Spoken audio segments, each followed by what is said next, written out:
All right, guys, welcome back to the Guest List podcast. I'm very excited for this episode. This man who's across the computer screen from me today, we have a ton of similarities, and it's a very small world. He's also a fellow podcaster. He's the host of the Be That 1% podcast. He is also a mindset specialist and peak performance coach, which owns his own business. You may have heard of him. His name's James Silvas, and he owns Silvas Speaks. So welcome to the show, James. Thank you, man. Appreciate it. I'm honored and grateful to be connected with you and now to be able to connect with your audience. I love that. Your audience, I saw that you have been downloaded in over 75 countries. Yeah, we've been fortunate enough to collab with some pretty powerful entrepreneurs and leaders in the space of just revolutionizing the way people think and feel. And naturally and organically, the podcast has just kind of reached that many countries. So each time I refresh the iTunes page, I'm like, what? This is crazy. So it's a pretty cool feeling. Yeah. When I had first started my podcast journey, like I started the podcast 3.5 months ago, but I really started looking into it about 6 months ago. And I went on to LinkedIn and I typed in Vegas podcast, and you were like the first one that came up. And wow. I clicked on it. I was like, Be That 1%. Sounds a little cliche, but I'm interested. And then I started looking at your profile and I was like, graduated kinesiology. Okay, I did. Was in a fraternity, UNLV. I was too. And then I went onto your podcast, and the first episode that I found was the one from Wet Republic, because I have my busser at Omnia. So, okay, yeah. And you had your this experience at Wet Republic where you had a big client come in, and he made you go get those. I believe it was cards or dice. It was one of the two. Cards. Yeah, and you had to go find your way to do it, and he inspired you, because I've had a very similar experience as well. And so, like, after I listened to that, I was like, dude, I have to talk to this guy. That's awesome, man. Yeah, dude, it's really, really beautiful. Just relation right there. But can you give us just an explanation of who James Silvas is, what you do, and your ties to Vegas? Yeah, man, I feel like that question always changes week by week because of the type of work that I do and the amount of concentration and focus that I put on self-reflection and really diving deeper into myself. I'm a seeker of truth, my own truth. And then once I get closer and closer to that, and the deeper I go, the more aligned I become. The more aligned I become, the more potent I feel my behaviors and words become. And so I believe in challenging yourself. I believe in constantly improving. And with that comes a whole new level of service that you're able to provide for people. And I believe I'm a big proponent of service over self. You're not really living until you're giving. And so I've built my business around helping people get what they want, whether that's finances, relationships, just a better quality of life. I really have become obsessed with the mind and really helping people cultivate a best friend kind of approach to their mind rather than a worst enemy. And our mind is very diverse. It's very messy, and research is just scratching the surface on what it's capable of. But with the information that we do know, that can start the journey of you really owning it and understanding it and learning how to shift it and become resourceful so that you can live life on your terms and attract the life that you want. So that's kind of me in a nutshell. But the journey has been organic, raw, real, hard, exhilarating, and definitely I'm very grateful for all the things that I've been able to encounter on my journey. And I know it's just getting started, but I just want to express that level of gratitude. I think the more we can be grateful for the things that we have in our life, whether it's what we want or what we don't want, the more we train ourselves to find the diamonds in the rough, if you will. I like that. I like that you said the things that we don't want, because a lot of people always focus on the end goal of, $1 million is usually like the prime accolade that people aspire for. But people don't realize along the way the things that maybe aren't a good fit for us, like the people who get stuck in a job for 10 years and they've been telling themselves that they don't want it, but they can't find their way out of it because they don't know what they don't want. So that's a unique position that I didn't even think about as far as coaching is playing both sides of the field.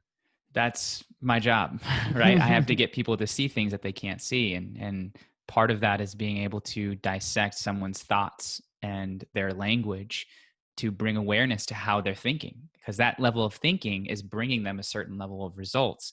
And so if they want to increase those results, then we have to really break apart why you are the way that you are, what you do on a daily basis, and what's the intentionality behind what you do. Or else you're just going to be caught in this kind of perpetual same robotic kind of system, and it gets boring and it gets mundane, and it's very easy to lose yourself in that process. Yeah, what do they say? Insanity is doing the same thing over and over again, expecting different results. Exactly. Yeah, Exactly. I like to think that the right way to approach life, and as a podcaster and people, is to ask them the hows and the whys rather than the whats, because those are really the inner mechanics of people, trying to figure out why those gears revolve the way they do, why they stop, what entices you. Yeah.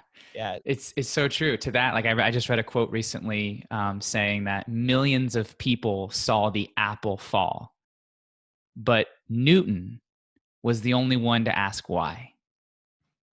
It's so simple. And it's so, like, I think people talk about why a lot, like, what's your why? Why do you do the things that you do? And it's been overplayed and it kind of seems cliche, but if you can really get aside from the fact that, like, the cliches are boring and really just study the cliches, your life would just totally make sense and it'd be amazing. I was somebody who always wrote off cliches in the beginning, because you're just like, why do people do that? Just a bunch of the cliches, they just seem like the simple things in life. Be that 1%. Of course, everyone wants to be that 1%, but if you actually look into it and understand what goes into being that 1%, a lot of it's actually simple. And like you said, it's a mindset specialty than anything. Yes. And so we're on the same page. Can you describe what a mindset specialist is? Yeah. I mean, it's just basically someone who specializes in the formation of a mindset. What is a mindset? How do you cultivate? How do you change a mindset and adopt one that is going to be beneficial for the type of lifestyle that you want? Everything comes down to how you think, and so if you don't understand the components of thinking and you're just reacting, then that mindset, whether you chose it or not, is going to either bring a quality of life that you want or don't want. And so I just help people take that apart and build it back up to a point where they're living the way they want to. So it's almost like a more practical psychologist, a little bit less of, like, the masters and the like technical language, and more of using it in practicality of life and applying it to the different externalities that people are doing. Exactly. Like, obviously I'm not a psychologist and I would never pretend to be one, but my clients time after time will say, I've learned more in your sessions, one of them, than I have in 3 years of therapy. And so I just, that means something to me, and because I'm obsessed with the mind, I'm constantly researching books, podcasts, real life experience, my own experience, to find principles, to find strategies, to find ways of doing and ways of being that work. And I'm constantly refining. So if a strategy worked 3 years ago, but it doesn't seem to work now, then I'm not going to use that. I'm going to use what continuously and over time has been proven to work. And that's why my clients are able to get the results that they get. Yeah. The human mind's always changing, just physical, kinesiology. After about 3 years of being in the program, I was like, you know what, I'm probably not going to use this towards like an actual job. I'll use it for everyday use. But they were telling me, like, in grad school, that the books are updated every year. So a lot of times you have to, like, retake classes, because the higher education is aware that the ideas and conceptions behind the mind and the body are ever evolving. And I don't know if we'll ever figure out the definite ideas of the human body because of evolution. Yeah, probably not. And I think, and that's cool. And that also sucks at the same time. I think naturally we want to know everything about something, but if you did, then there would be no more room to grow, right? So, like, there's a beauty in never being able to fully satisfy that knowledge, which keeps the pursuit of pushing limits available. Once you've reached the limit, which I believe there are none, but let's just say that there were, then what else is there to do? Oh, man, that's going to be insanity within itself. So I'm curious, what inspired you to become obsessed with the mind and try to understand it and use it in some sort of everyday practicality? So growing up, I had, amazing parents that instilled in me some pretty valuable characteristics. One of which was a couple. One is listening, learned that from my mom, and the other is uh, rather than talking, show, like lead by action. And I played sports. I was a quarterback mostly and played football Okay. predominantly. So naturally, that position comes with leadership. And because I wanted to win at all costs, I had to learn my team. I had to make sure that I earned their respect and that I was leading them in the right direction. And so I was always the person that came early to practice and left late. I was always the person that ran extra sprints. I was always the person that made sure that if I was going to tell somebody else something to what they needed to do, I needed to do that first. And over the years, I mean, you just stack on from 7 years old to high school. That's a 7-8 year chunk of time where I'm developing that craft, that leadership craft. And the natural environment that I had at home, mixed with the friends that I hung out with, mixed with the knowledge that I was learning, all of that kind of built, a persona in me that allowed others to feel comfortable around me to tell me what was going on in their life. I don't know if you can relate to this, but some of you listening may be able to relate. Like if people just come up to you and they just tell you their whole life story and you didn't ask for it, it's just like they feel so comfortable around you, they just open up. That's kind of my everyday experience. And I'm grateful for that. And I've had to learn boundaries with it also. But in high school, I would basically listen to people and give them suggestions on what I thought would be beneficial for them given their situation. And they would go apply this suggestion and it would work. And they'd come back and they'd be like, James, what you said really helped. And I'm like, good, I'm glad. And they're like, you need to do this for a living.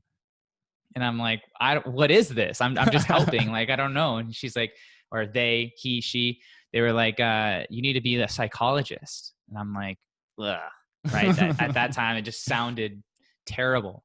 And I'm like, no, as a psychiatrist, no, it just wasn't even in my mind. I was into sports. I wanted to go to play sports in college, at least at the time when I was a sophomore or junior. That changed my senior year.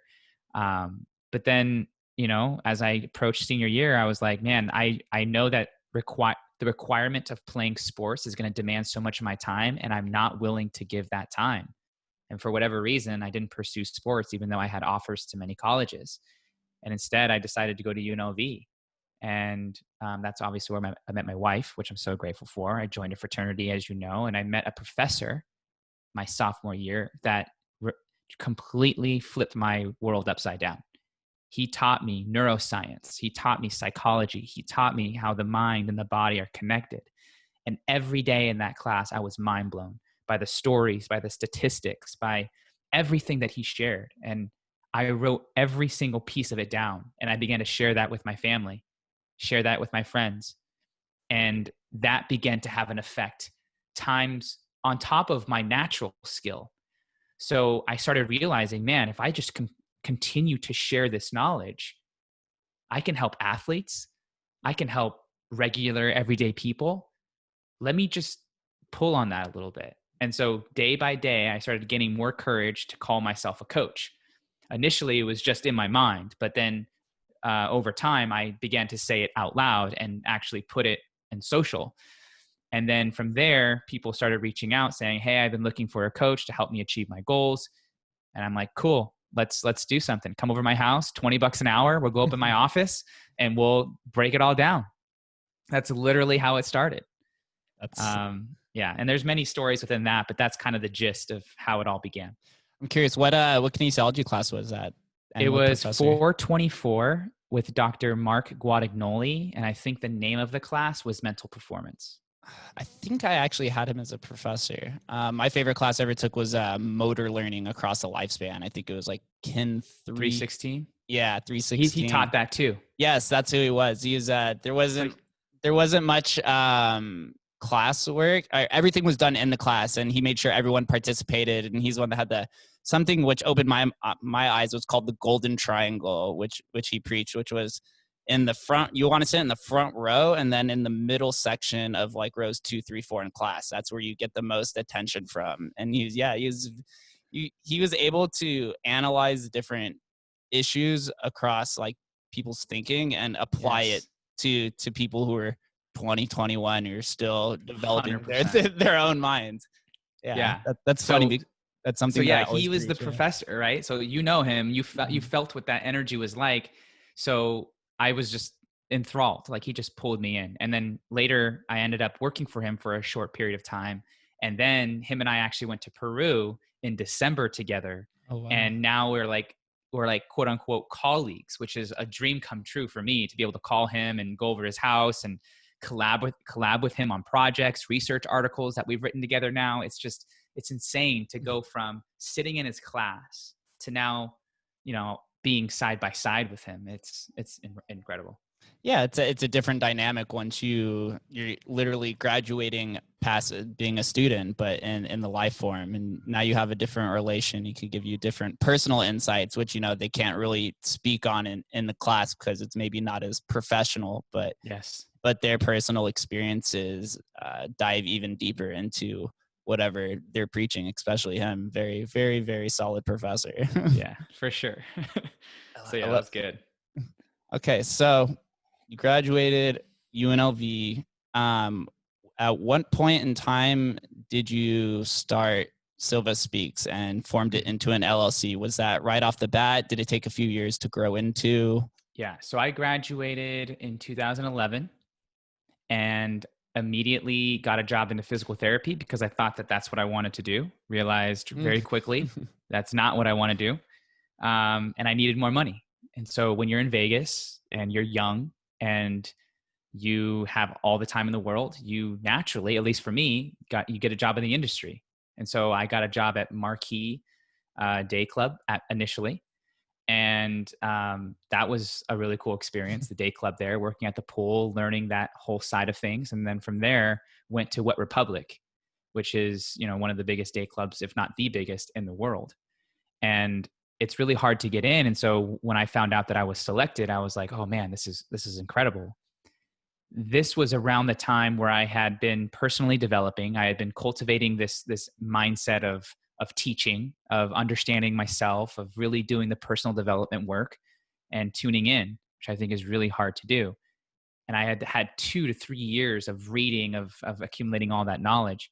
And so my first season at Wet Republic, I got Employee of the Week, which I don't know if they have the Shine Box at Omnia, but it's like a thing you do. You take a box home and you put something in it that represents you. And so I took it home and I'm like, what am I going to put in this thing that symbolizes me, right? I'm looking around, not really finding anything. And then all of a sudden I see Tony Robbins' like audio cassette tapes on the table, not tapes, but CDs. And I'm not that old. And so I put them in there and I'm like, okay, I'll tell the staff, this is what I want to do. So the next day I go in, I say, thank you for voting for me. I appreciate your support. And I pull out the CDs and I'm like, this is what I want to do. I want to be able to help people transform. I want to help them understand who they are and really do the things that I've always wanted to do. And so naturally they like clapped and they're like, oh, that's cool. Shift ends. I go to my section. I'm cleaning up before we start opening. And the GM comes up to me and he goes, so this is what you want to do? You want to be like a speaker, a coach? And I'm like, yeah, I've really been thinking a lot about it. And I can't think of anything else that I would rather do. And he goes, how do you feel about speaking to the staff every Friday for the rest of the season? Wow. Now, just pause here for a moment because this is a bar industry, right? So he's asking me, in essence, to motivate the staff. But I'm like, why? Motivate them to sell more alcohol? This has never been done before. So I thought it was a joke. And I'm like, what? And he goes like, yeah, you want to speak to the staff and like motivate us, get us ready for the day. And I'm like, are you serious? And he goes, I'm serious. And I'm like, yes, I will. Yeah, absolutely. And so I was buzzing, like energy was just flowing through my body. The next week comes around. It's time for my first speech. I give a 5-minute, I used the prop of a jelly bean to kind of illustrate how hard it is to get the job there. And it was a strong visual, kind of doesn't really make sense out of context, but it was recorded. It's on my YouTube. And that video kind of went viral within the MGM properties in Vegas. And after I gave that 5-minute presentation, people came up to me and they're like, you need to do this for a living. And that's the moment where I started thinking, if I can do it at Wet Republic, where else could I do it? You know? And so it took 2 years. So I finished that season out at Wet Republic. I came back for a second season.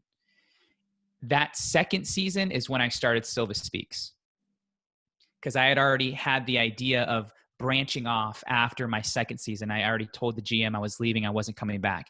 And so I have taken the leap after that second season with no other job lined up, no clients, nothing. And I went door knocking after that second season. So Wet Republic roughly ends in November, late October.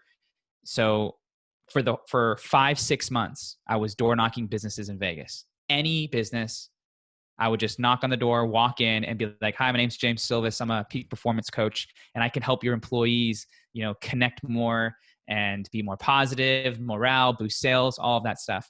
And the HR directors and the CEOs would look at me and they just kind of laugh.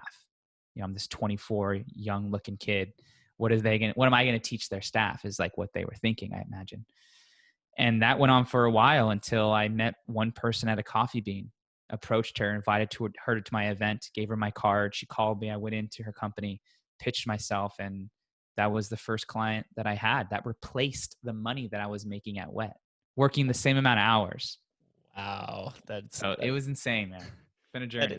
There's this creative process that a lot of people have to go to once you take that leap of faith and you're stepping out of your normalcy of a 9-to-5 job or whatever the few hours are and becoming whatever you want to be. There's almost this imposter syndrome that a lot of people get because you're not established, you don't have the technical credentials that everyone typically has. You're literally, like you said, a 24-year-old kid.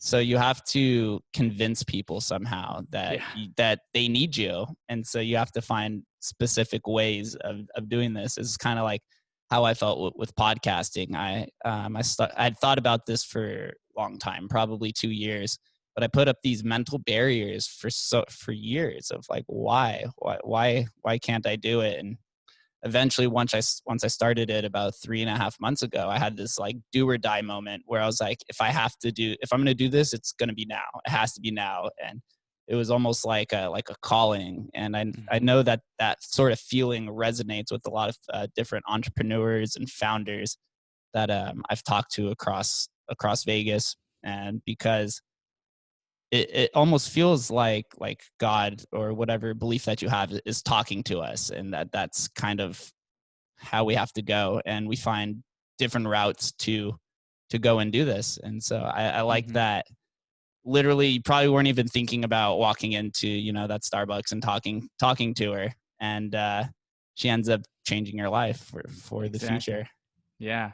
Yeah. It's wild. It's really cool to look back and know. And that level of, you have to have this internal trust and drive within yourself. I mean, that's when Be That 1% was born. The whole brand itself was born in that time where I was door knocking and I wasn't getting any yeses. It was like, damn, did I make the right choice? Is this really what I'm supposed to do? I'm 24. There's other jobs that I can get. I'm out here sweating and working hard and I'm not seeing any residuals. I'm not seeing any results. So it was frustrating. And in the moment where I felt the lowest, where I was like, maybe I should just throw in the towel. I was on Instagram of all places, making an Instagram post. And usually what I post on Instagram is what I need to hear the most. And in that post, I wrote down, it just came out of me. I was like, do what 99% of the people won't do. Be that 1%. Be the one that continues the path. Be the one that picks up the trash when everyone walks by it. Be the one that stands up for that person when no one else will. It's like, be the one that has the courage to withstand. And that became my mantra. And I still have that to this day. Obviously, it's a brand, it's a podcast, it's a mastermind, it's a lot of things now. But back then it was just an idea. Yeah, the when I was doing research, you have that 5-day growth mindset starter kit, and I did day 3 today. Nice. I should have started it way before, but It's all good. I'm new to the whole mindset thing. There is another podcaster which I'm gonna get down the road on here who also did masterminds, and I started seeing like masterminds that are $1,000, $2,000, and this is the cliche theme that comes up. It's like, who's gonna pay $2,000 to for someone to talk to you? I could go learn this on YouTube for free.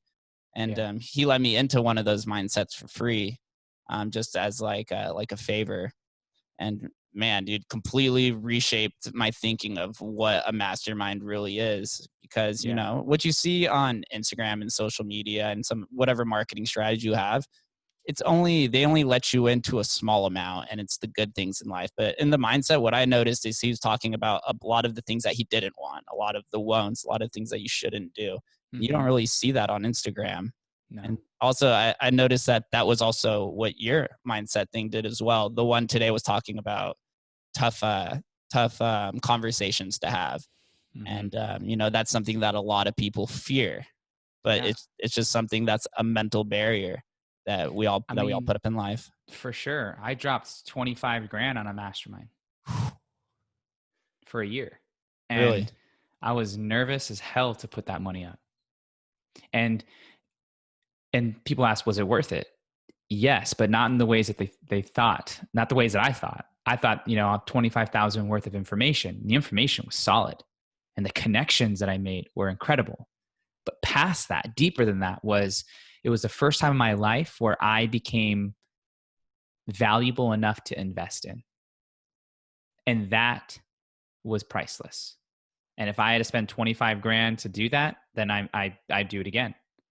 And I think people need to make sure that when they do invest, especially at that amount, that the environment is conducive, that the person who's leading it is someone that they align with, and that they're willing to go into that mastermind experience open, not assuming that they know everything, and be collaborative, open-minded, willing to learn. And if you do that, I think you'll get way more than you invest, 10 times 10. And that's just from my experience. Yes, I think that it primed me to be open-minded to all kinds of different classes. I could tell you, before I started the podcast, I was in maybe 3 Facebook groups, and now I'm in like 10 different groups, and they all have different networks and they all have different attributes to them.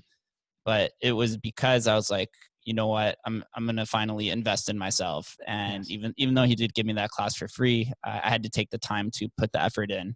And now I'm on the path to create my own group later down the road, because I see the value and the power in groups, and you can't do things alone. At the end of the day, you need to have different support groups, and not just one support group. I think having many is the best value.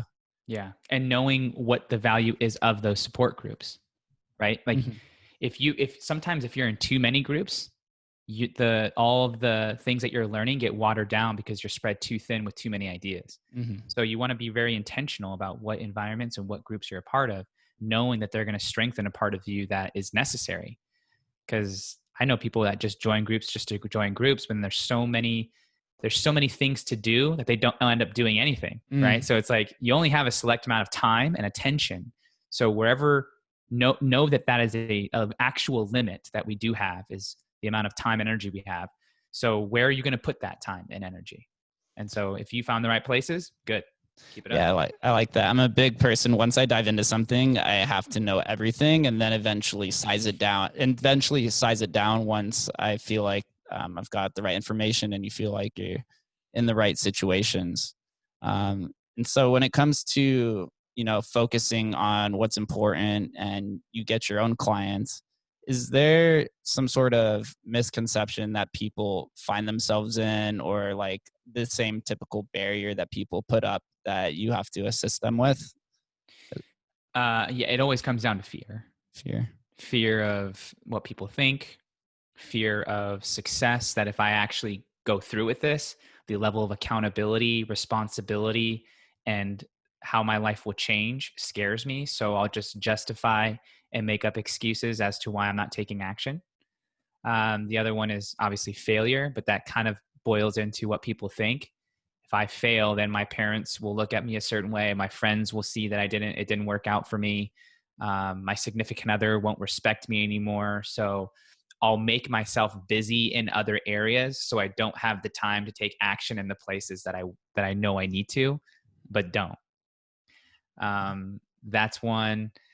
And yeah, it's just a resistance to change. It's like nobody likes change. And so in order to change, you have to have a really strong reason to change. And you have to link up a ton of pain to not changing.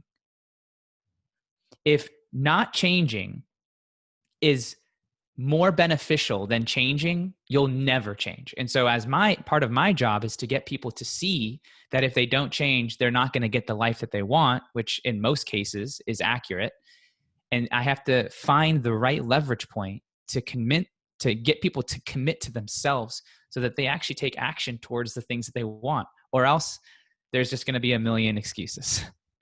Yeah, we'll definitely come up with any excuse. Humans are irrational at our primal instincts, and we think we're rational, but we will do anything to rationalize our own beliefs, and that's what it comes down to at the end of the day. So you have to find those specific areas and being very conscious and aware. There's right when I graduated, another cliche, as it sounds, the first book I read was The Power of Now, the Eckhart Tolle book, and it gets a lot of flack, but there was something in that book that caught my eye, which was being aware of your emotions when you're feeling them. She was like, almost be an observer of your own mind. If you're like some eyes in your brain, and you see these different emotions that just cross through the brain, and being aware of it, because emotions really hold us back at the end of the day, and or they get us into really tough situations that are something that we don't want to be a part of. It's true. And statistically, men don't do that.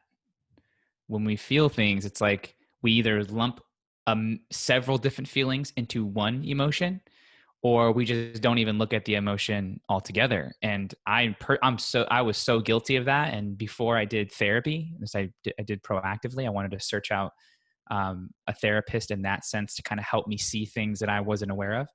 And within my first session, I was going through something personally, and she asked me, how do you feel about that? And I just started listing all of these like action items, all these things that I was doing, but nothing about what I was feeling. And so at the end, she goes, I just want to bring to your attention that you didn't list any emotions. And I'm like, what do you mean? I didn't even know that I did this. And I was like, what do you mean? She's like, you literally listed action items, action steps. And I'm like, okay. And she's like, you need to learn how to feel. You need to learn how to process, because if you don't learn how to understand what you're feeling and be able to label it, you're going to continue to fall into the same traps that bring about the same results. And then you won't have any awareness around it. So you'll get frustrated, and then you won't be able to help anyone else who's going through something similar. And so if you really want to be a coach and you want to help people, you got to first understand it in yourself. And then that's what inspired the journey of me exploring my emotions. Therapy. I'm glad that therapy's come out from the shadows and is a lot more inclusive. And you were talking about like men's emotions. Over the past few months, I've been trying to figure out what I really believe in now that I've been taken away from the nightclubs and kind of the industry that can really just encapsulate you, and you become just full of just party mode.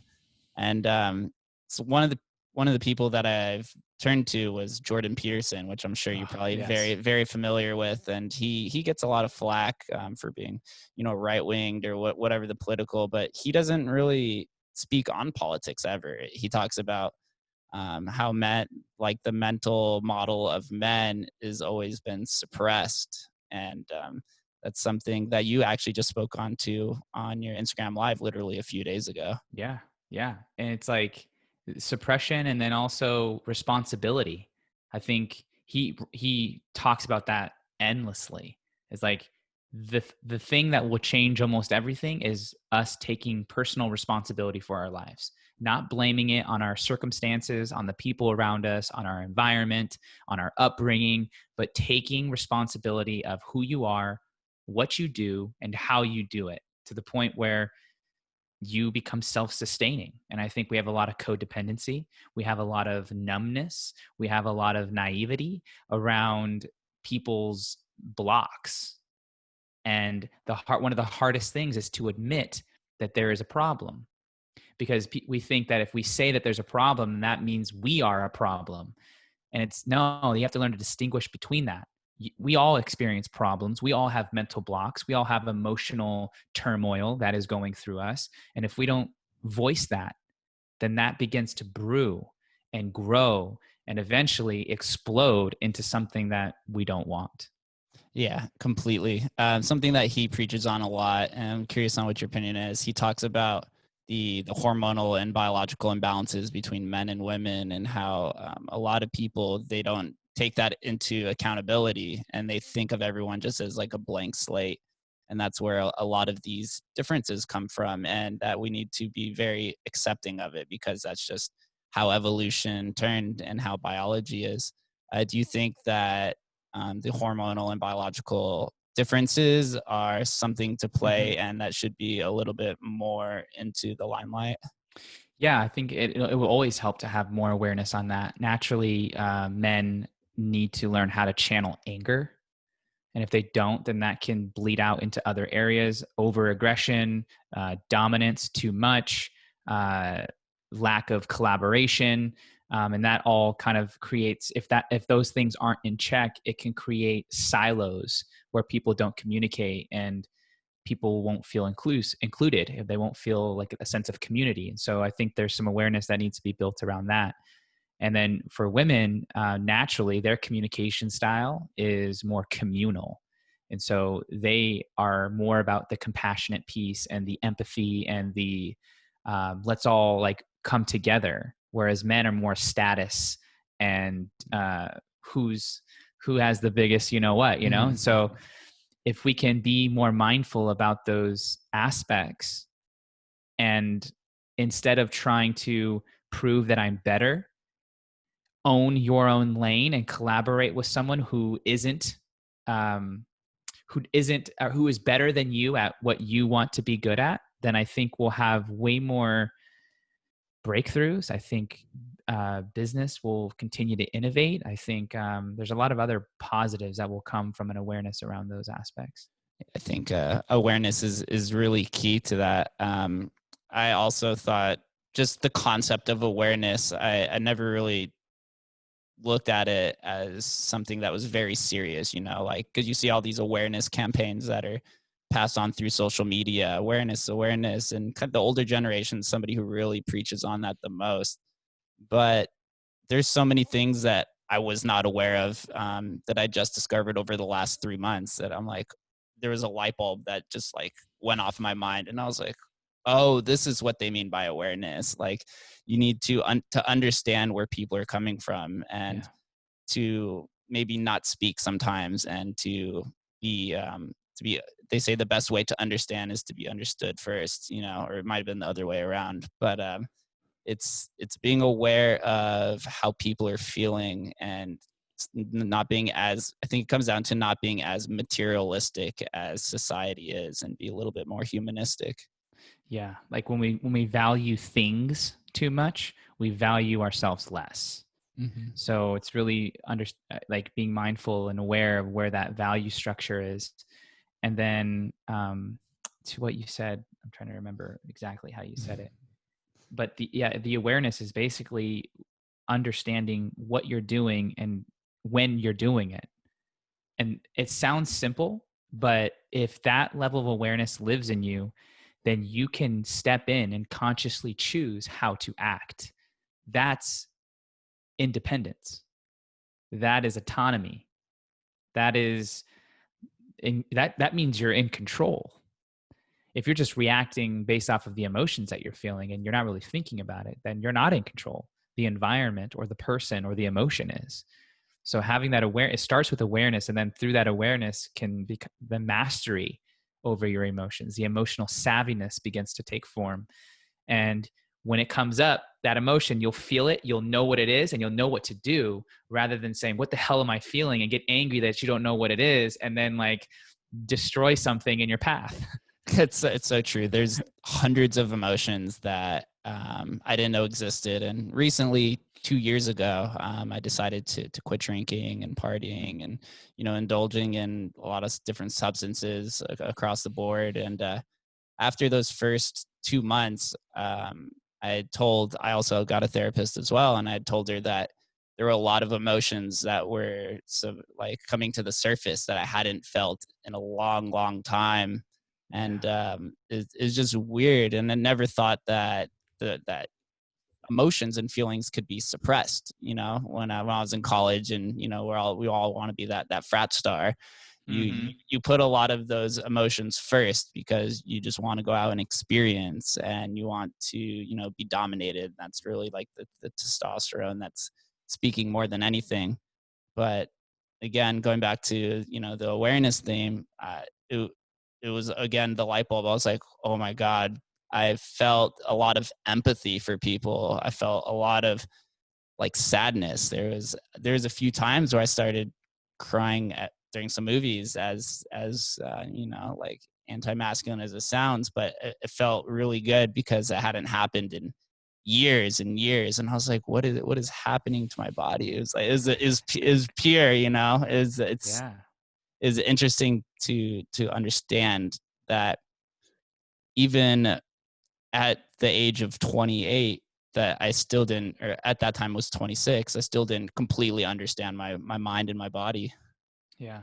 And every year you'll understand it in a different way. Mm-hmm. And we have to understand that we have masculine and feminine in us. There's two parts. And feminine doesn't mean weak if you're a man, right? And women have masculine traits. And so if we understand that as humans, we come equipped with both, and that at a certain time, one is more beneficial than the other, then we become very versatile, become very dynamic. And if our goal is to connect, then we have to learn how to communicate. And in order to communicate effectively and know what part of us needs to emerge to have that conversation, then we need to explore both of those sides. So that what you said, that anti-masculine crying, Mm-hmm. actually is vulnerability, which takes courage, which means strength. You're exploring what it is to feel, which means that you'll understand that feeling at a deeper level, which means you'll be able to articulate it more effectively to people who may not be feeling or not know how to feel. And so then you become this information hub for people to go to one, they can trust you, they can learn from you, and you can help them process what they're going through. That's leadership, that's impact, and I think we need more of that. Yeah, I think people are starting to understand, with just the macroeconomics of everything that's going around, that a lot of leaders have to start from a local level now. We can't have it from a macro level. And that's something that I see happening more and more in our city, especially with the millennial generation. They say that we're going to be the most powerful generation once the boomers finally decide that they're done holding the captain's chair for a long time. But it starts with mindset, and it starts with us. And as we've been talking about emotions and philosophies, I'm sure you have a few. I'm curious, do you have some favorite philosophers? Oh yeah, Socrates for sure. Socratic method. Um, he's the main one that first comes to mind. I mean, there's Plato, like the kind of like generic, I guess, or not generic, but like the most well-known ones. I like. The ones who laid the foundation for everything. Yeah, exactly. To build upon. Rumi, maybe not necessarily a philosopher, but more of a poet. Uh, who else? I'll just tell you some people from the Mm-hmm. history that I really like, and I've looked into their stories, and I just love the way they think and what they're about. I love the Stoicism from Marcus Aurelius. Mm-hmm. I don't think Stoicism applies to everything, but it's definitely something that you can find great value in, and it'll help strengthen you internally. So I like that. I like I love Lincoln for what he was able to do for our country, and especially now more than ever, I think reflecting on what he was able to do back then is important. Um, Socrates, like I said, with the Socratic method and really just boiling down ideas to the most simplest form, which is very hard to do. But if you can boil something down to its simple parts, then you become such a powerful, not even, I mean, persuader, yes, communicator, yes, but just you'll be able to, I don't know, just impact people with your words. And I love, because I'm a speaker, just to be able to do that is incredible. Um, who else do I like? Benjamin Franklin. Um, yeah, those are kind of like the first people that jump out in my mind. Dr. Jordan Peterson, obviously, love him, everything that he talks about. I've been influenced by Tony Robbins, by Les Brown, by some of the greats there, Martin Luther King, and then, Jesus, for not necessarily the religious reasons, more so from the leadership perspective of how Uh, he was able, yeah, I like that you named off a few more popular names that aren't just necessarily a philosopher, like Benjamin Franklin, Abraham Lincoln, because the power of thought and the power of formalizing maybe something that's so abstract, but then making it into and synthesizing it into a practical everyday application is something that's often overlooked because of these, when people think philosophy, you think of ancient Greece, 1,000 years ago, like you said, Socrates, Plato, and all these different people. But I think now, being in the modern era, that a lot of us have the ability to be an everyday philosopher, and you see it echoed through Twitter and a bunch of these social media accounts. And I would consider you a philosopher. When I hear you speak, it's very, very intuitive. You're very conscious and aware of what you're feeling at that time, and it flows through your words and through your tone in this like very honest manner. And so I can tell that you've put a lot of time and effort into understanding, yourself first, and then a lot of the other thought leaders and applications around you. I appreciate that, man. That means a lot. And as you were talking, I think one of the big reasons I forgot to mention him, his name's Carl Jung, one of the most famous psychologists, talks about the dark side of you, the integrating the shadow. And I think a lot of work on that front has also allowed me to be more integrated and think about things from the quote unquote light side and quote unquote dark side to merge into a wholly unified person. And by no means am I saying my growth journey is done. I think it's actually just getting started. But I do try to be as intentional and as aware as possible. And I'm not going to tell people something that I haven't done research on. I'm a man of integrity. I think that that's probably one of my number one values, if not one or two. And it just doesn't make sense for me to act outside of what I haven't done. I don't want someone to be like, "Oh, you're talking about this, but then you're not living that." Like that's a big, I don't even know if it's a fear, but that's something that I never want someone to say about me. Is like, "Oh yeah, he's just a charlatan. He's just like an empty kind of regurgitator of knowledge." I'm like, that's the furthest thing from the truth. I want to go to Peru and stay in the jungles, off grid, no service. I want to go to third world countries and sit with children who are dying and feel what that's like and try and make their last moments here on earth better. I want to run marathons and do Ironmans. I want to study from indigenous tribes and do plant medicine. I want to explore as much as I can so I can bring that knowledge to people who don't have access to those experiences. And that's a big reason why I do what I do. Yeah, the best relationship that we could have is with ourselves. You have to be honest, and one of my most personal values is being a man of your word. That's something that I look for in other people. If you say that you're going to do it, then do it, man. And that's integrity too. So yeah, you were in alignment there. Right there. That's so whenever I do something, I take a little bit of an opposite approach. But when I do something, I like to tell a bunch of my close friends that I'm going to do something. Like I'll use a podcast for example again. Before I'd started it in April, towards the end of 2019, I was like, "Hey, I have this idea for a podcast. I think I'm going to do it." And I told about 5 different people. And now that I had told them that I was going to do it, I had to be honest with myself and say like, all right, if I don't end up doing this, then not only am I a liar to them, but I've put it out into the universe and now I'm almost betraying myself. And then, then once you break that, it almost becomes like a cascading effect downwards. And then you're like, well, if I could break this, then I can just cut the corner on some other business plan idea, or I could go spend more money here, or maybe I don't need these friends anymore. Like there's so many different cascading effects that could happen because of that. Yeah, it's so true. And like, based off what you just said, I also think that there's a layer of guilt there. Guilt of like not being true to your word. And that's why you have people in quote unquote, whether they reach out to you or not, holding you accountable to that level of integrity that you want. And I think that that's a positive way of using guilt. Because even though I don't mention it, I have done that before where I'll announce something on Instagram and I'm like, shit, well now I got to do it. Right. So it's an intentional like kind of strategy on your end to be like, there may be some confliction in me and I don't know if I can be as consistent as I might want to be. So I need to tell somebody so that they know. Yeah, that's something that's super important to me.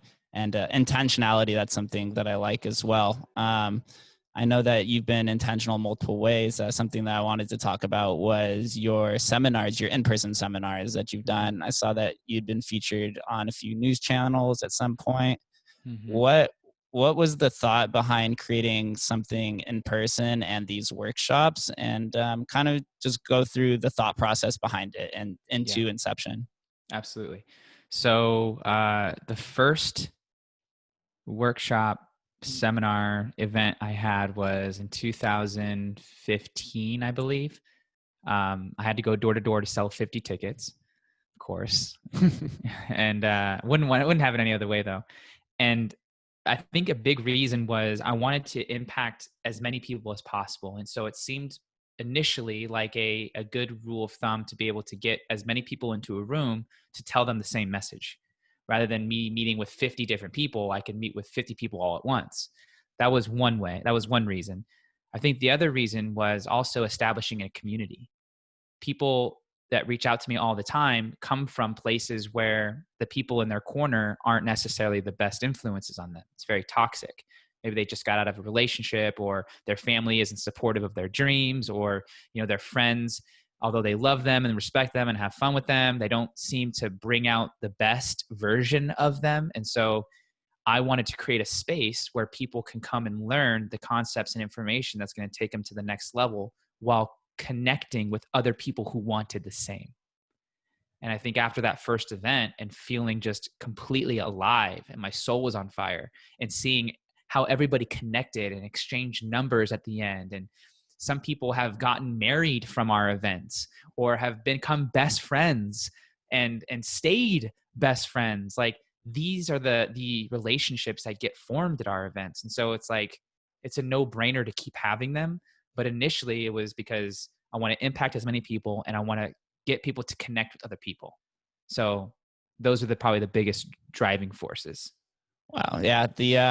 Those events, I've never been to one in person, but I think Tony Robbins had one on Netflix. That was a few years ago, and you just see people crying and melting and pouring their soul. And one of the videos that I saw you reposted recently was this gentleman that was like, there's a circle formed around him, and he was yelling that he was the one, and you can see his passion and just like the ferocity behind him, that he was ready to commit and to build his future from something like, from an event like that. Yeah. And there's a certain level of emotion that you need to be able to tap into for a thought to be a thought that transforms you. And so people will say, do you just get people in a circle and yell? And I'm like, no, it's deeper than that. There's science behind it. Literally, I have done my own science from brain scans before and after that exercise, that there's a 33% change inside of the brain and the brain waves that are active from someone that is pre and post that exercise. And it roughly lasts about 3 minutes.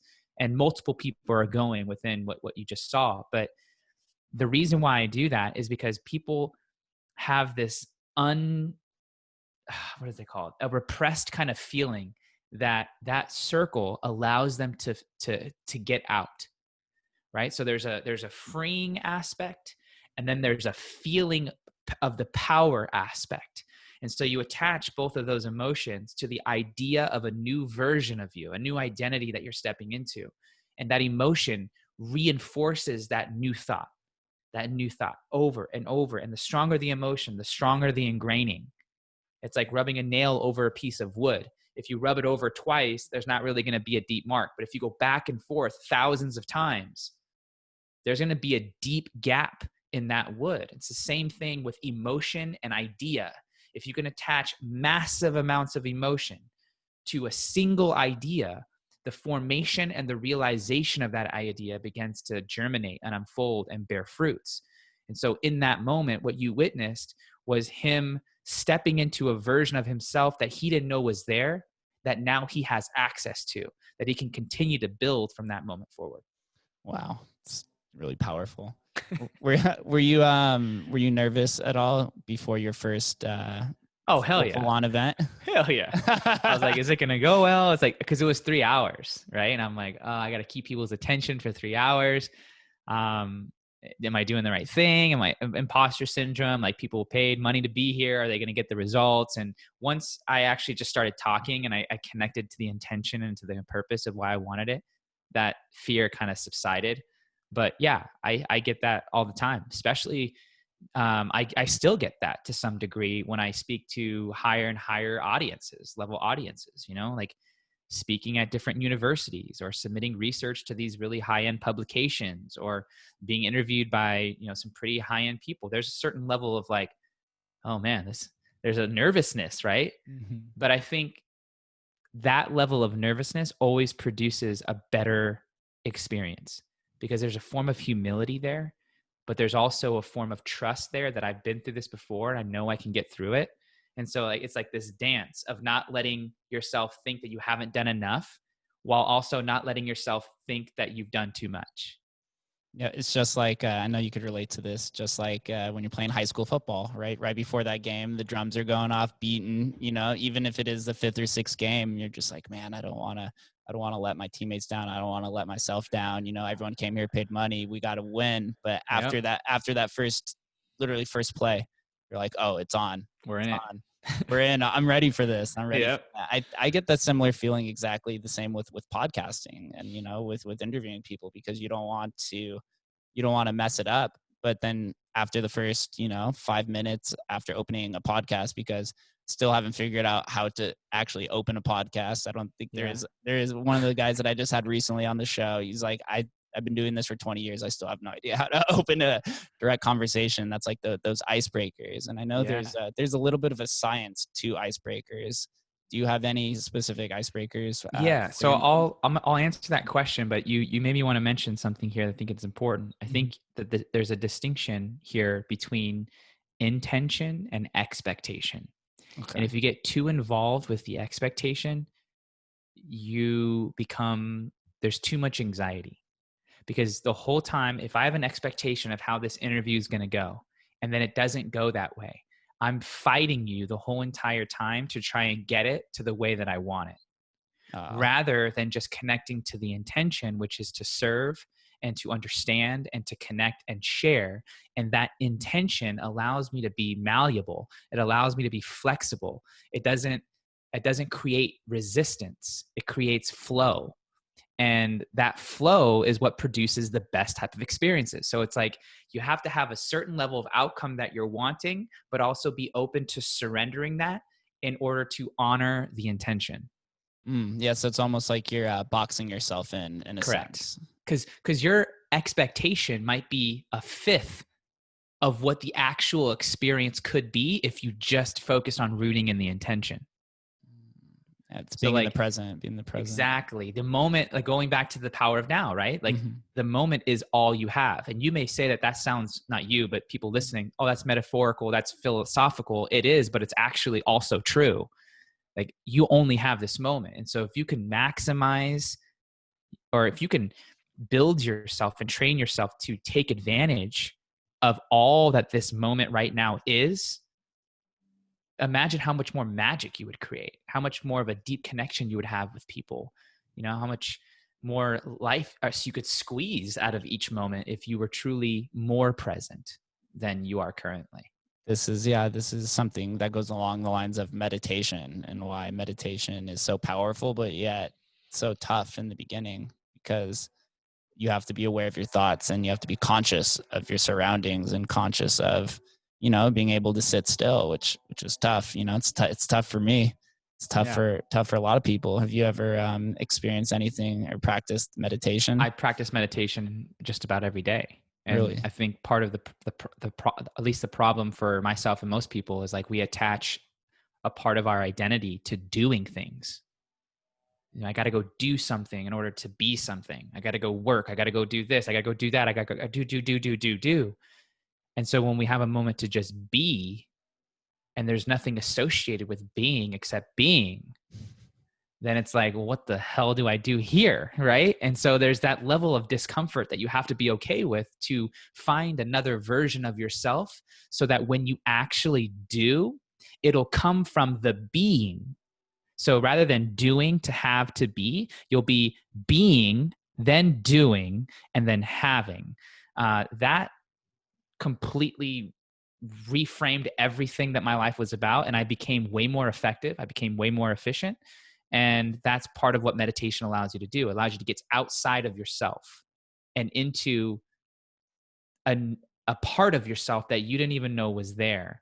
And then it strengthens the awareness muscle in you to recognize when you're not in the moment and how to get back into the moment.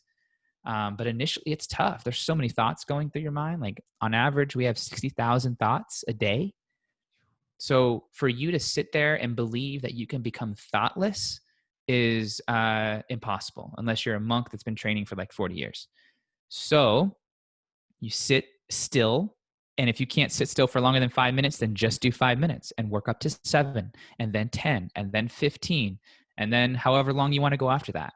But research shows 15 minutes is ideal. Anything after that, you're going to get some benefit, but 15 is a good amount of time.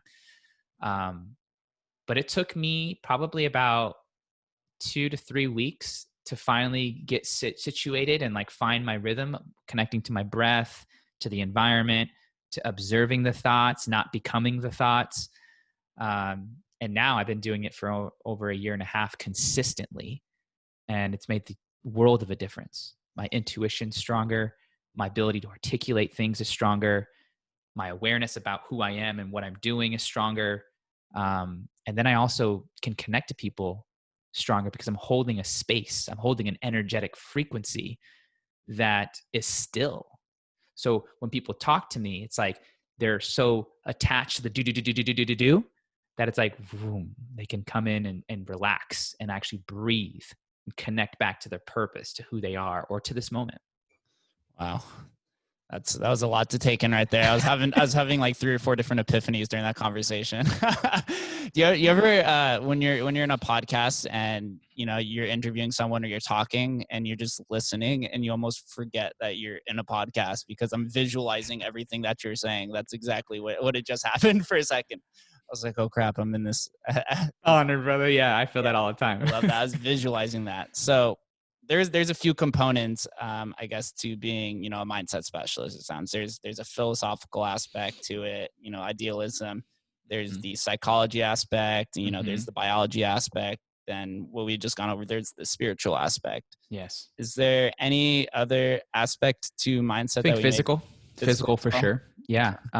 There's a reason why I do marathons. There's a reason why I did the 61-mile walk around Vegas in 24 hours. There's a reason why I've done Ironmans. Like, your body is housing this spirit, right? And so if you're going to focus on the spiritual and you're going to focus on the mental, it makes sense that you also focus on the physical.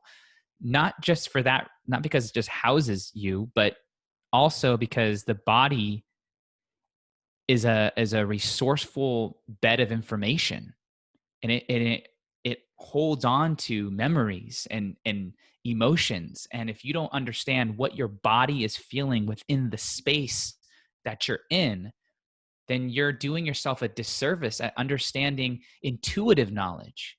Like, there's information that your body gets just by being next to somebody without words being said. And if you open yourself up to that level of communication, you'll start receiving messages from people that you thought wasn't even a possible way to communicate.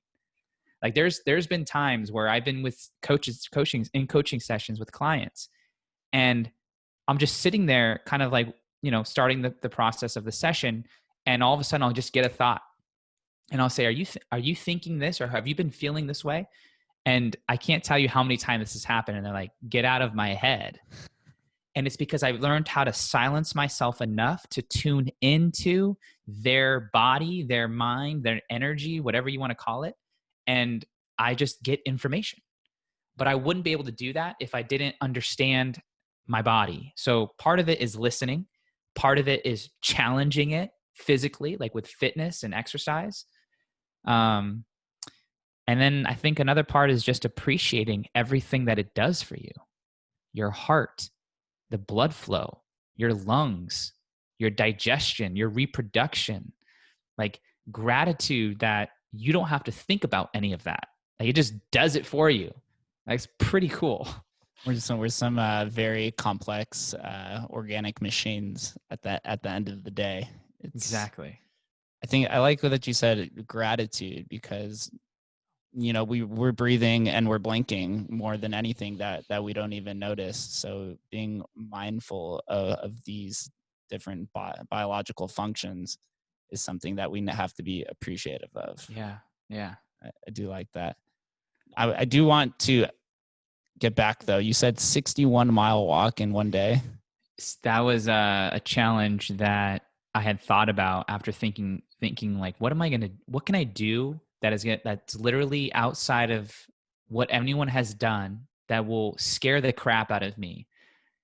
And that's what came to my mind.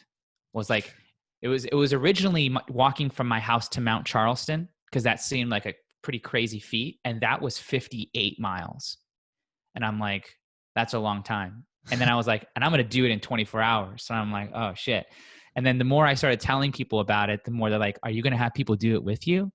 And I'm like, I didn't even think about that, but that might be better. And so rather than going from my house to Mount Charleston, I decided to just do a loop around the whole city. And so I designated paths for people to join, like 4 or 5 different pit stops. And that circle around Las Vegas ended up becoming 61 miles. So that's how 61 came into account.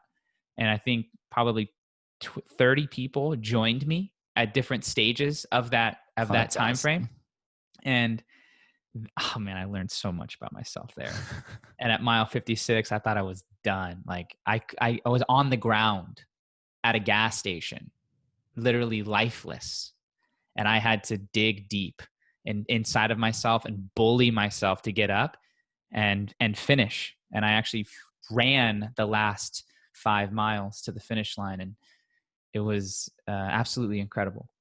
That's definitely being a mindset coach. I can tell you. Yeah, I can tell you. I did track in high school, and I did sprinting. And the last 100-meter dash is, they call it the monkey that jumps on your back, and that's what exactly happened to you. You just get so heavy, and you're like, I can't do this. And this is where you have to dig in deep mentally and just kind of fall over the finish line. Exactly. And like, if I don't put myself in those positions, then how do I expect to help someone who is in those positions? So part of my job is to accept the responsibility to constantly be doing that for myself, to make sure that I'm in tune with that process, or else I'm just a hypocrite. Yeah, it sounds like you're very in tune to doing first-time experiences and the neuroplasticity that kind of comes along with it. I had a woman on my show a few weeks ago. Her name's Ann Bernard. Her company she started out here in Vegas is called the 365 First Challenges, and she challenges people to do first-time experiences because it primes you and sets you up to basically fulfill your life at the end of the day. And you can, she has like sexual first time experiences, entrepreneur, That's cooking, awesome. all these different things. And that was what it reminded me of this. The length of this entire conversation is you're always challenging yourself because of, there's the physical component to it, but what's running the machine is the mind. And once we open up and are always in that constant idea of how can I better myself? How can I better myself? You're proving and you're being just a very, you're fulfilling your integrity and making sure that you are the best person to, at the end of the day, help, your family and your clients. Yeah, exactly. And I also want to add to that, there can be an unhealthy relationship to that also. I had mentioned that I'm obsessed with the mind, and I mean, that is not an understatement. And I've learned that it's important to challenge myself in the ways that I've mentioned on this call and many other ways, because it it forces me to find different parts of myself. But I also am not naive to the fact that if that's all that life is about, then I'm also trapped by only being that. Right? So there's the ebb and flow, there's the harmony between knowing when to challenge yourself and also when to go in and relax. And I'm still learning how to balance that. Balance I don't really like. I'll just say harmony because I like harmony. Harmony means you're just more present wherever you're at within the given space and time. So finding harmony is important for me when pursuing those crazy things, but also not forgetting the power of simplicity and just hanging out with my wife and now my newborn son, and things that don't necessarily stretch me, but just appreciating what I do have in the simplest forms. Yeah, I didn't even say congratulations on Thanks. just being a new father. That's something that you've talked on recently a few times on your podcast, and just like how you your mindset has changed, and now you're responsible for somebody else, and you're starting a father series, correct, on the Yeah. podcast First as well. episode's Wednesday, IG Live. I'm excited to hear that. What can you just kind of explain what the idea is behind it? Obviously it's fatherhood, but I'm sure knowing you, there's some sort of more introspective idea behind it. So selfishly, I wanted to create it to figure out what other fathers are doing, right? Because I'm new at this and I don't want to say that I know everything. I mean, I know a great deal about how the mind works and how to shape humans, but I'm also not naive that there's a lot of information that I probably don't know. And so I wanted to get fathers from different cultures and different backgrounds and different countries on the podcast to talk about how they view fatherhood. What does it mean to them? And I want to understand the importance that they've assigned to that responsibility. I want to figure out how they discipline their kids. What do they think about screen time? How has their relationship with their significant other been affected having another human in the house or multiple in the house at the same time? What happened to their sex life? Or what type of things do they communicate with now? How did their work change? What mindset shifts did they have? What are their fears now? And what have been their funniest moments? Like, these are all things that I want to know from other fathers so that I can help orient myself in a more well-balanced approach to building a human that is one of value and integrity and can actually be of service to this world, not just someone that's going to exist and kind of not do anything. Yeah, it's very selfless and very noble of you to, I know father, I'm not a father, but from what I've heard, it's a very hard experience, especially the first few years, but you're already thinking forward. You are living in the present moment, but you're thinking of your son first and how to better him and to better yourself. And also within the podcast, I've seen that you've had your wife on a few times. So I think that's really cool that you and your wife have this it seems like you communicate far better than a lot of other relationships have, and you guys are very open. And when you guys when she's on your show, it's very playful, but it's very intimate at the same time. Thank you. Yeah, I mean, like that. I can't compare myself to other relationships, but what I will say is we started that podcast together initially. Like, we were both co-hosts, and over time, the brand kind of shifted into a more, in her eyes, more masculine way, which wasn't a bad thing. And she had her thing that she was about, and so it became like, which guests are we going to bring on and who's going to interview? And it became more work than we initially intended. And so she was going to branch off and do her own thing, and I just kept it rolling in the way that I imagined.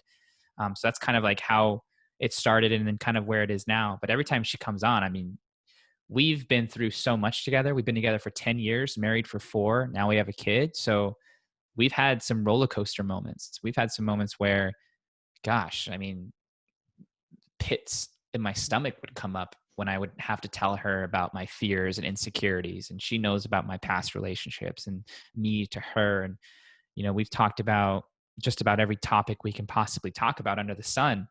And so I think through that work that is very hard, communication is kind of just effortlessly flowed out of us. And, that's what we try to embody, not just for ourselves, but hopefully as one example that relationships could follow.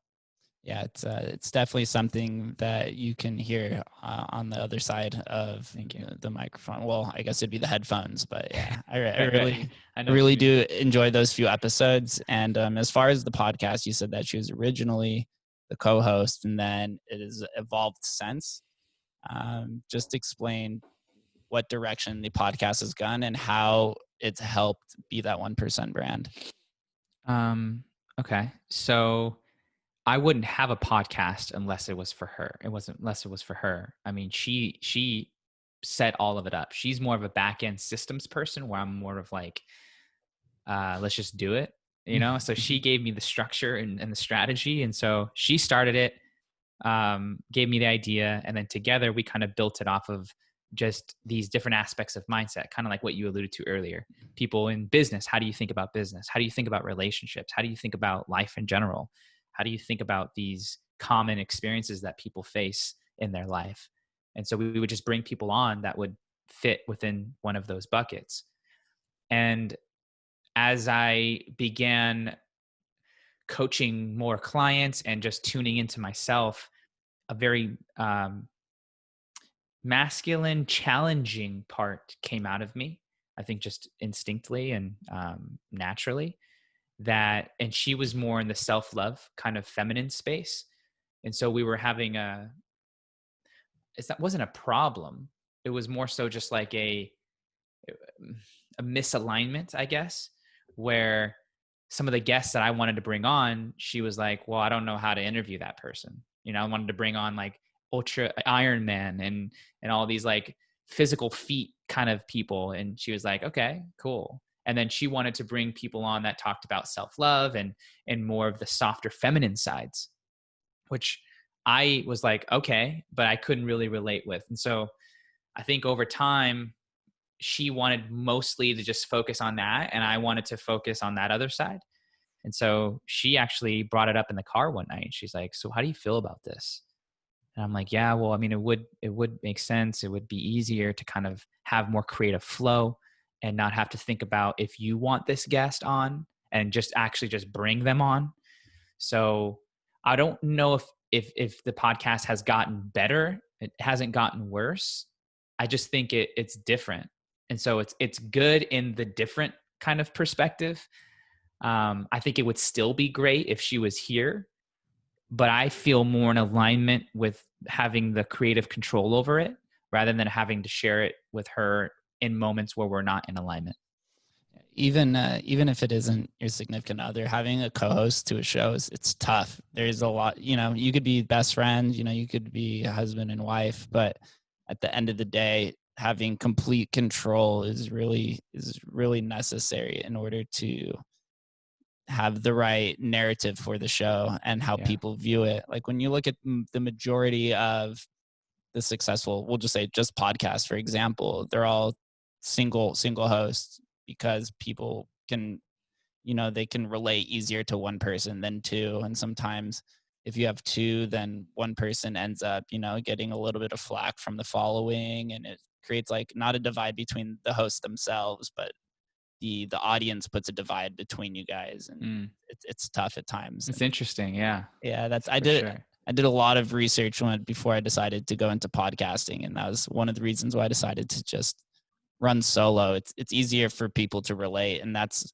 the most important thing about podcasting is like you want your audience to feel like they're there with you. And there's something that I always say is like the famous quote where you are the 5 closest people that you hang out with. And I was like, well, what if the 5 close people I hang out with, they're all podcasters? Like I'm listening to the podcast. I was like, so I get to be Joe Rogan and Eric Weinstein and Tim Ferriss and all these different people. So you're almost in the conversation with them. And at the end of the day, I think that's what's very important. But I do love the direction that the show has taken, from that far. The earliest I dove back to was the Wet Republic one, which I know was still fairly early into the show. Yeah. So I think we decided to shift out of collaboration around episode 80-ish. 80, 90. I don't know exactly, but around there is when I took complete control over it. So, yeah, I mean, I'm happy with where it's going and what it is. And what's cool about it is it's a living document, a living, breathing document of me, right? So God forbid if I were to pass away, there's this archive of James's thoughts, or James and Amanda's thoughts, going back even further, that I think is really cool. And, you have a book that someone can read and it's kind of a way of getting to know you. But I think the podcast is a much more personal approach because you get to hear the voice and the tonality and the stories.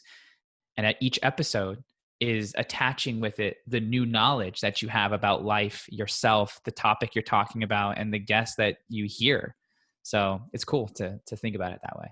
Yeah, I enjoy that. Podcasting is definitely the wave. And, I've even going back, even though it's been 3 months, the first episode to now, just the emphasis on my speaking style has changed a lot. Understanding, when to talk fast, when to talk slow, when to raise your voice. And, my first episode 0, it was basically like, I see this need. It was like 4 minutes long. And it was like, I see this need in Vegas to interview people and be a talk show.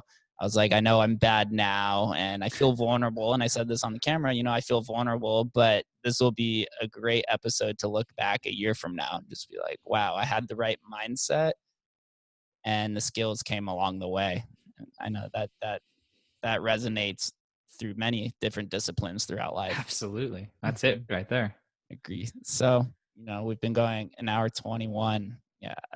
I know we could go for easily another hour and a half, but I've decided that at least until, the show grows and I get a little bit more popular, I don't want to extend it too much farther because people are just going to be like, who the fuck's this guy think he was doing 4-hour podcast? I always ask the same questions to everyone on the way out. The first one is the year's 2030. What does Silvas Speaks ecosystem look like?